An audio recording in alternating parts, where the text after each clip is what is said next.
Hello. Okay.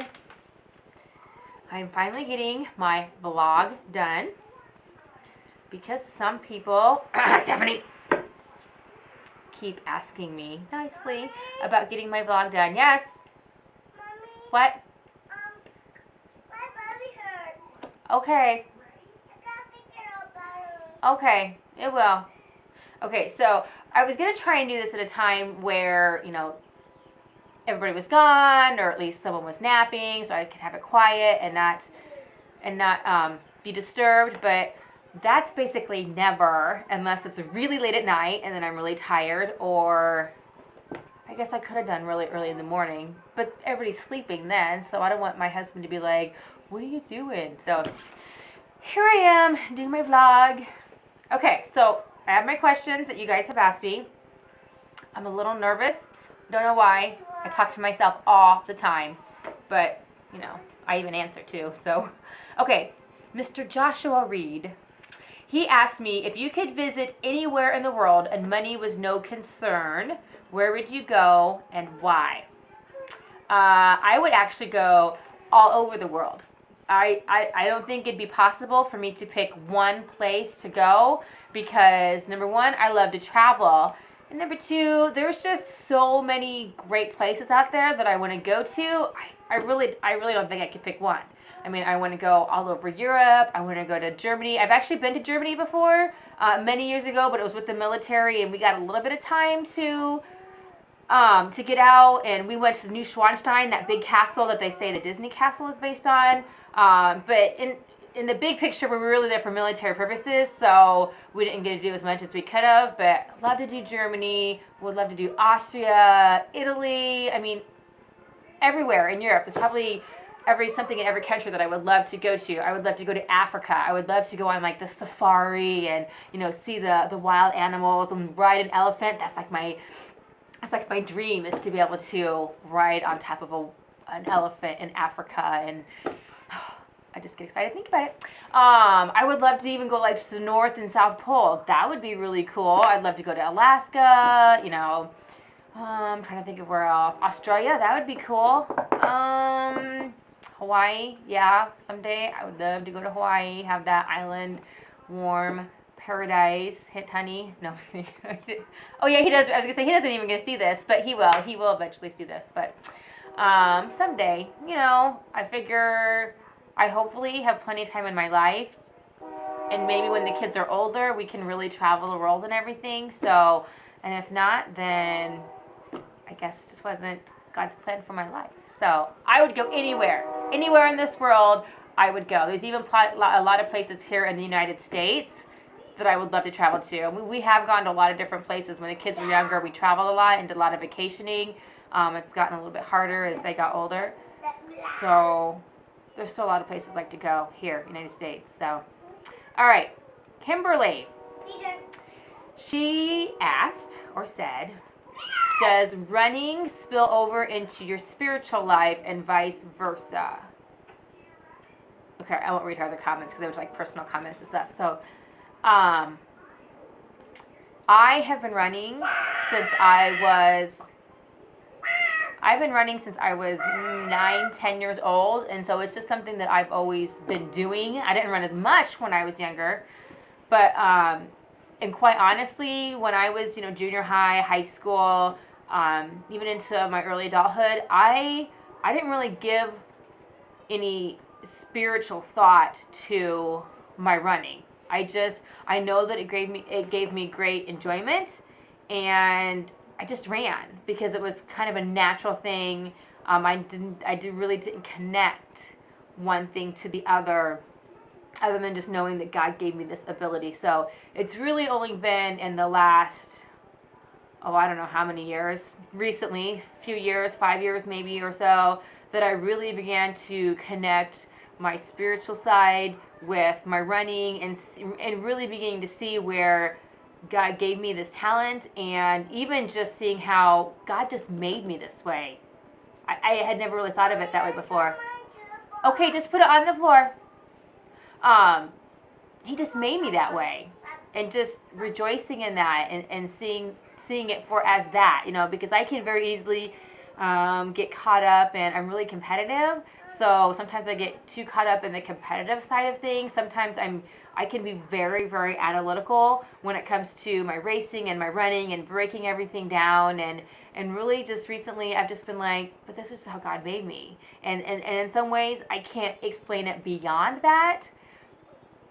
It's just one of those things, you know? I can't go beyond that other than to say this is how God made me, and it's a passion. And anybody that really knows me knows that running comes from my heart. Running comes from within me. It's not, I don't do it because I want to lose weight. I don't do it because, I don't know, I'm trying to think of reasons why people run, but, and not that those are, you know, any other reasons, not that they're bad, they're just not my reasons. It's just who I am. It's how God made me. That's what I said. Okay, I have to watch my talking because I will talk and talk and talk and talk. Anybody who knows me knows that I can talk and talk and talk. And my husband's like, what is the answer? I'm like, but no, there's like a 5-minute before and after session to my answer. Here, darn. Okay, so hopefully, okay, I don't know if I answered my question. It is who I am, but a lot of times when I run, I often use that time to pray. I often listen to music when I run, and sometimes I don't even plan it. You will sometimes see me if you happen to drive by. I'll be jamming down the road, and I'll be like, yeah, praise Jesus, you know, because there will be a song that really, really gets me going. If I had to pick a second thing that really is who I am, it would be music. And music can really move me and just speak to me and everything. So sometimes when I'm running, it just happens, and I am totally jamming out, and I really get to take it off, and I am one with God in my run, and I'm not even aware necessarily of other things that are going on. So, and I've even listened to a podcast when I've ran, and if you happen to drive past me when I'm listening to a podcast, I might be laughing or going like, yeah, amen, amen, you know, as I'm trekking along. I'm sure people look at me like, what is that woman doing? Because I'm not just like straight-faced running. I'm like, yeah, amen, yeah. So those things don't always happen, and I try not to make it happen. I try not to be like, I'm gonna listen to Christian music only and help that God speaks to me. I just let it happen whenever it happens. So it's random. So, and other times I just run. I've known myself to go out and run and get home and be like, what did I just think about for the last hour? I don't know. I thought about, you know, the groceries I'm going to get tonight and my daughter's play this weekend. You know, hey, leave the dog alone. Get your feet away from her. Excuse me. Get your feet away from her. Precious lambs of God. All right, leave her alone. Andrew James. I'm sure you did know she was there, but now you do, so leave your feet away from her. Okay. Okay, I got it. Look at you. Okay, so hopefully that answered your questions, Kimberly, about my spiritual life into running, and I just let it happen. I try not to control it. If it happens, it happens. If it doesn't, then it doesn't. Okay. Susie said, if you could pick any woman in the world to be your sister-in-law, would it be me? I totally laughed when I read that. I don't know why. It just struck me as very funny. So, but yes, the answer is yes to get to my husband. What's the answer? Yes, I would pick you to be my sister-in-law if I could only pick one person. And the crazy thing is, though, is that it really doesn't have anything to do with how we are connected or anything.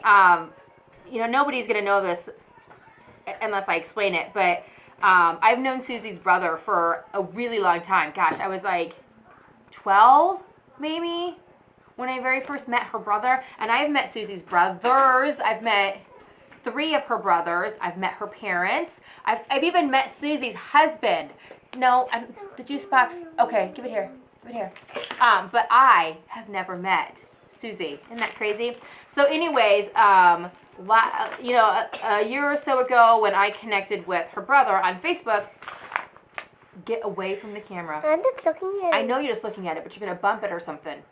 I kind of snooped around. I knew that he had a sister named Susie, and so I found her. And the great thing about Facebook is you can find out stuff about people without them even realizing it. So I found out that Susie had a blog, and and found that she had a business and everything else. So I was able to connect with her through her blog. But honestly, I read that blog for 9 months maybe. I just read it, and I really enjoyed it and really connected with some of the things that she was saying. I'm like, oh, we're so much alike. But I didn't ever tell her I was following her blog. I didn't know if it would be creepy or whatever. I don't know.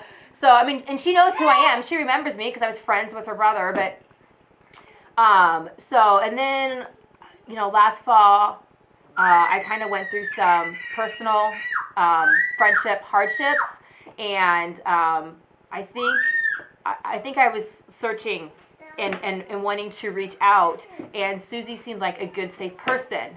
And so I finally contacted her and said, just wanted to know, I'm reading your blog. Hey, shh, shh.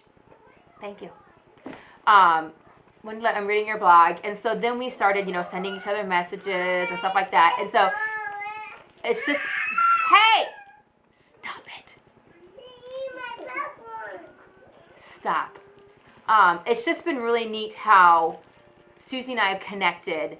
And there are so many times where, like, I'll be thinking about something.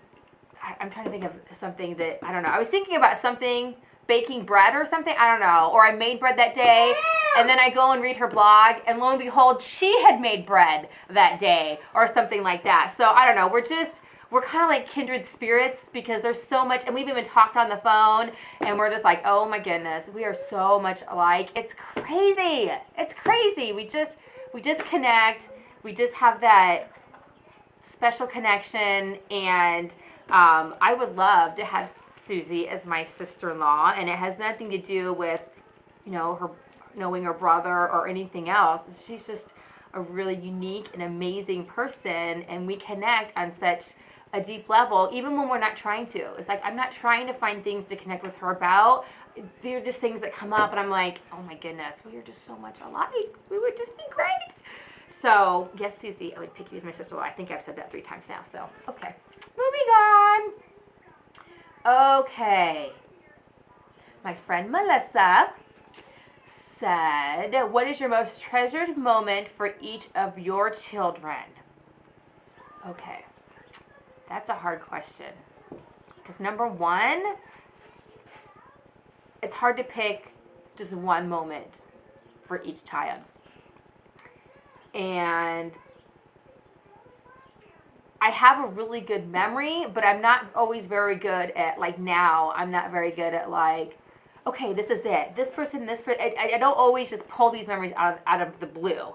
It usually has to be something that connects me, like, say it's April. I've mentioned this before in my writing. Say it's like April. We're supposed to get a chance of snow on Saturday. And if that were to happen, which now the weatherman's saying, well, we may not get snow, blah, blah, blah, whatever. But if it were to snow, for example, Saturday morning, and people are like, oh my goodness, it's crazy that it's snowing and it's mid-April, I'd be like, you know what? I remember 1994, the last Saturday in April, it snowed. Because I can relate it, I can pull certain memories up and out of my mind, and I have a lot of memories. I could tell you guys a lot of things, but now I guess if I was good, I would have sat down and really thought about it and written each one out so I could read it to you. But with this, I'm actually just trying to be real, not have it scripted.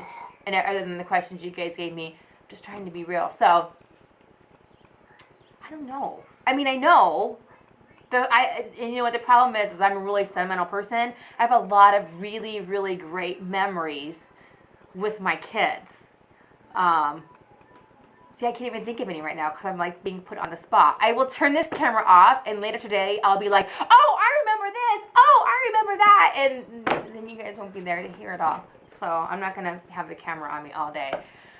I think just being with my children is a treasured moment. We just have so much, and I feel like I've given my children so many memories in trying to do things. I mean, we've thrown Jim, I don't know how many surprise birthday parties, and we've traveled a lot. As a family, we haven't been as much because it got harder with when the kids were getting older and there's more activities. Every summer we look at our schedule and we're like, okay, when are we going to go on vacation? Because when are we free? We have very few free weeks in our summertime, other than we go to camp every year. That's always a vacation we take. But we used to go to like California, and boy, we've been to Vegas, the Grand Canyon, Mount Rushmore, New Orleans. We've been to Mexico several times.